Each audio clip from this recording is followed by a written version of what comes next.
In a surprise launch preview during the annual Hongliang Yamaha Dealer Appreciation Dinner, the 2019 Yamaha YZF-R25 made its debut in Malaysia, although pricing will only be made known in March. The YZF-R25 made its international appearance during the 20th anniversary of the YZF-R1 in Jakarta, Indonesia, last October, priced at 58,600,000 Indonesian rupiah, Rm 17,161, with the ABS version going for 64,600,000 rupiah, Rm 18,918.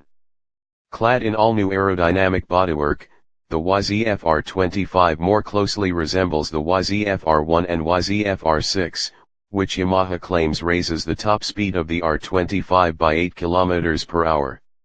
According to the press release, the drag coefficient, or CD.A, of the R25 has been lowered to 0.323 from 0.347 with the use of a cross-layered fairing.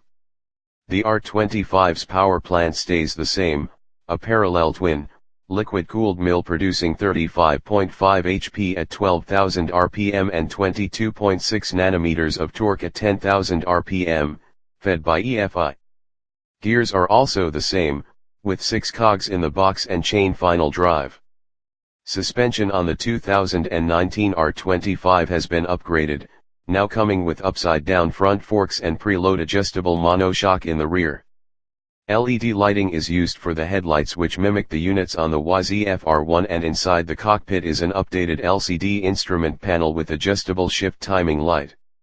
Dry weight for the YZF-R25 is listed at 166 kilograms, with fuel carried in a 14-liter tank, and seat height is 780 millimeters.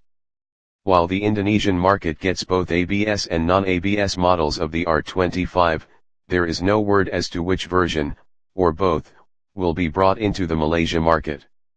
There are 2 color options for the 2019 Yamaha YZF-R25, matte red and metallic blue. During the launch, Datuk Jim Keter, managing director of Hongliang Yamaha, said, "In our business, we shall never stay complacent and stagnant. We should not ignore the market changes that affect our business," while adding 13 new Yamaha models will be introduced in 2019.